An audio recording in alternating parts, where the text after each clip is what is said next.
उसी पर हम हर इतवार को सस्ते बाजार जाएंगे और वापसी पर पिंकी के लिए गोलगप्पे और मेरे लिए चटनी और पकौड़े लाएंगे। एक कच्चा मकान, खिड़की में रखे छोटे छोटे बर्तन जैसे नानी अम्माओं के हाथ से धोए गए हों, और दरवाजा, जी हाँ, वही बांस का दरवाजा जो हल्की सी हवा में खुद ही चरचराया करता है। आम का दरख्त, रंग बिरंगी चारपाई और एक नलका जिसका पानी एकदम ठंडा और मीठा होता है।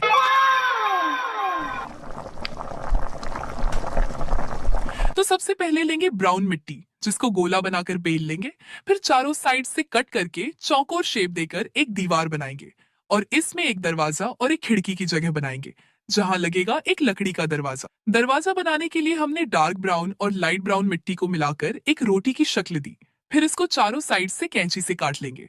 अब एक लंबे और पीले चम्मच से दरवाजे में लंबी लंबी सी लकीरें बनाएंगे। दरवाजा बहुत मजबूत बनाना पड़ेगा ताकि पिंकी अंदर झांक न सके। अब बनाएंगे वो पुराने जमाने वाली अलमारी जिसमें नानी अम्मा चीनी, पत्ती और अचार के डिब्बे रखती, मिट्टी के प्याले, ग्लास और एक वही हांडी जिसमें दाल कभी खत्म नहीं होती थी। ये अलमारी भी हम ब्राउन मिट्टी से बनाएंगे ताकि बिल्कुल गांव वाला देसी माहौल लगे। अब बनाएंगे मिट्टी की गोल गोल सीढ़ियां, 1, 2 और 3, और ये चिपका देंगे दरवाजे के नीचे। अब कमरे की बाकी की दीवारें भी साथ लगा देंगे। मिट्टी बहुत गीली थी तो मैंने साथ कोई ग्लू वगैरह नहीं लगाई। इसके बाद मैंने ली पीली मिट्टी और उस पर स्केल से लंबी लंबी लकीरें बनाई जैसे छोटे छोटे पीले डंडे जो गांव में घरों पर छत बनाने के लिए गांव के अक्सर लोग इस्तेमाल करते हैं। जब तेज हवा या बारिश आएगी तो हमारा अंदर का सामान गीला नहीं होगा। अब अपनी अलमारी को सफेद ग्लू से फूल बूटे बनाकर सजा देंगे। इसमें रखने के लिए नन्हे मुन्ने छोटे छोटे बर्तन बनाए, छोटे छोटे डिब्बे, हर रंग और हर डिजाइन का बर्तन इस अलमारी में सजा देंगे। ये नन्हे मुन्ने बर्तन जैसे नानी के झेज के बर्तन हो। और यूं हमारा कच्चा मकान तैयार हो गया। अब हम बनाएंगे ग्रीन और डार्क ब्राउन मिट्टी से आम का पेड़। बचपन के सारे झूले इसी पर झूले, छुपन छुपाई इसी के नीचे खेली, और जब अम्मा की मार से बचना होता इसी के पीछे छुपते। दिन को इसी की छाव में बैठकर बातें करते, अचार और लस्सी के साथ नानी माँ की तंदूर की रोटियां खाते।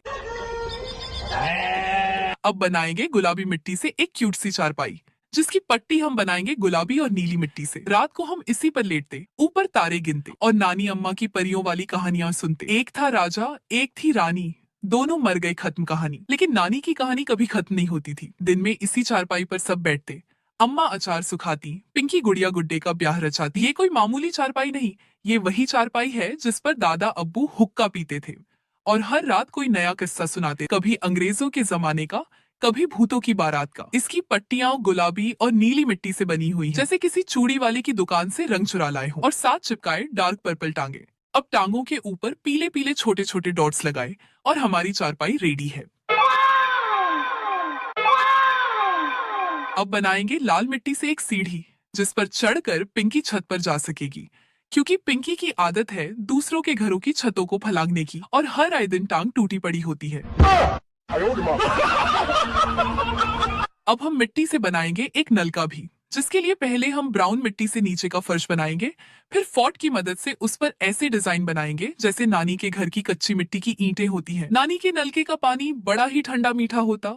गांव की औरतें अपने अपने घड़े उठा लाती और नानी के नलके से पानी भर भर के ले जाती। अब रेड क्ले को लंबा करके उसके साथ येलो मिट्टी की लंबी लंबी पट्टियां बनाकर चिपका देंगे। येलो मिट्टी से नलके की हट्ठी और मुंह भी बनाएंगे। बचपन में एक हाथ से नलका चलाते, दूसरे हाथ से चुल्लू बनाकर पानी पीते और साथ साथ नानी माँ कहती, हाँ भाई, जितने हाथ धोने हैं नलका बंद करना ना भूलना। अब स्लाइम से नलके का पानी भी बना दिया जो बिल्कुल असली पानी लग रहा है। अब एक चमकती हुई शीट लेंगे। ये शीट मैंने बिस्किट्स के अंदर के रैपर की ली है। उसको चौकोर कट करके उसमें ब्लू क्ले फोल्ड कर लेंगे और साथ एक कुंडा लगाकर एक अम्मी के झेज जैसी स्टील की बाल्टी बना लेंगे। कुंडे को सिल्वर नेल पॉलिश से रंग कर देंगे ताकि वो भी स्टील का लगे। अब व्हाइट मिट्टी को गोल मोल करके उसको अंदर से दबाकर एक कड़ाही की शक्ल देंगे। फिर 7 गुलाबी कुंडे लगाकर एक कड़ाही भी पकौड़े बनाने के